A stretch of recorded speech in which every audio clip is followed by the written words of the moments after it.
All raspberries, whether they're summer-bearing or ever-bearing varieties, are known as biennial plants, meaning they need 2 seasons to complete their life cycle. Ever-bearing raspberries take it a step further and can even produce fall fruit on a current year's cane. As such, in any given patch of this amazing fruit, there's going to be multiple ages of canes growing, dying, and going dormant. With fall now here and the patch starting to look unruly and dying back, the urge and temptation to pruning clean is unreal.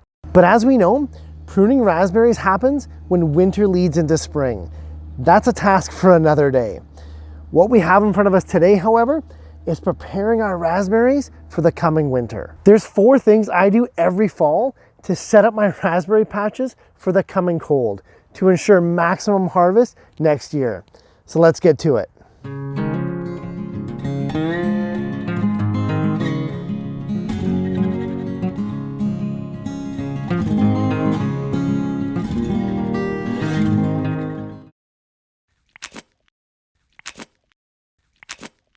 It's cold and we don't want to be out here too long, so let's dive right into it. The first thing I do to prepare my raspberry bed for winter is to weed it. This is usually quite easy, as raspberry plants are quite lush, quite vigorous, and quite competitive. That is, they routinely outcompete and weed themselves. Good stuff. Nonetheless, with the foliage of my patch mostly gone, now's a great time to weed and really get that bed cleaned out.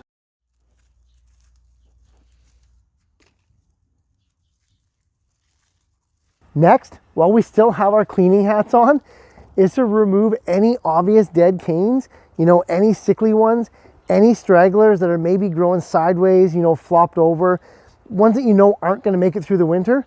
Let's clean this bed up and get rid of those guys. Also, in some areas, raspberry bushes can often be susceptible to fall rust. This fungus can really negatively affect your patch, and it's quite easily spread. So, remove all canes that show any signs of rust. Now, not only is this not a pruning, we're not even removing the spent fluorocanes at this time. That's what we do in the spring.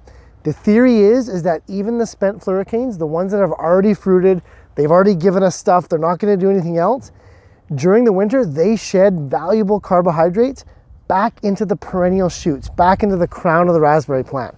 So, we're going to leave those guys be. We'll tackle them in the spring. With our patch mostly cleaned and organized, now is the perfect time to add back in some compost and amendments.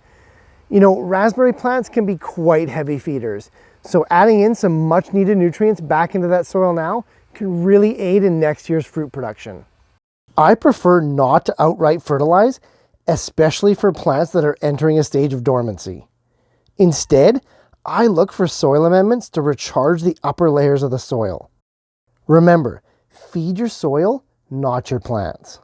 The perfect soil amendments for raspberries in the winter are slow-released, organic-based, complex and complete additives such as alfalfa meal and canola meal.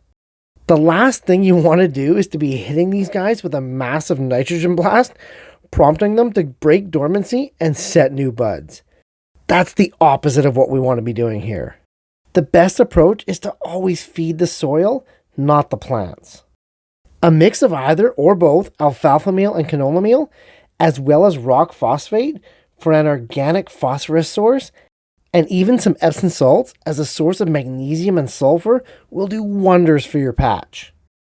Remineralizing your soil is also a great thing to do to increase the nutrition and trace element composition of your harvests.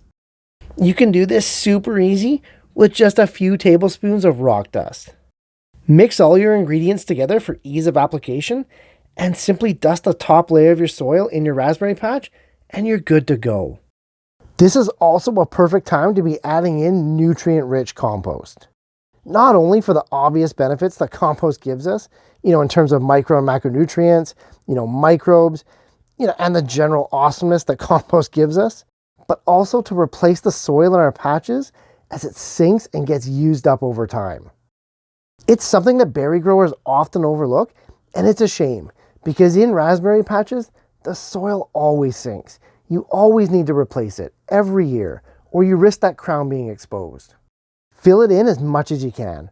Raspberry canes don't seem to be too crazy in the adventitious roots department, but they definitely don't suffer from being buried.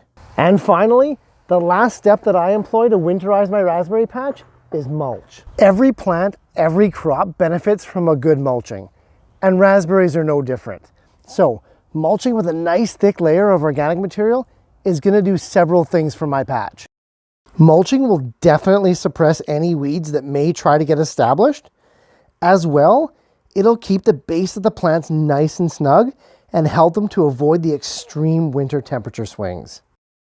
And of course, as always, mulching really helps with moisture control, both too much moisture as well as excessive evaporation. And on top of all that, all things being equal, it's never a bad idea to add more organic matter to your top layer of soil. The mulch of choice should be either straw or brown shredded leaves.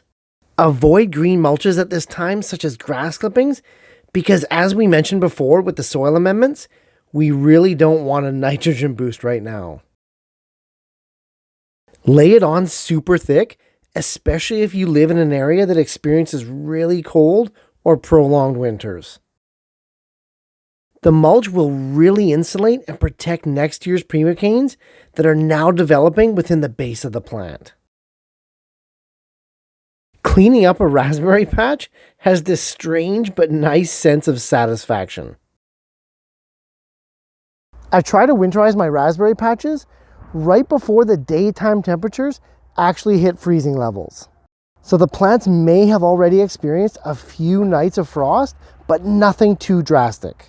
Enough, however, to send them into a state of dormancy, as well as their much needed winter rest. The plants will be just fine without any extra care or attention all winter.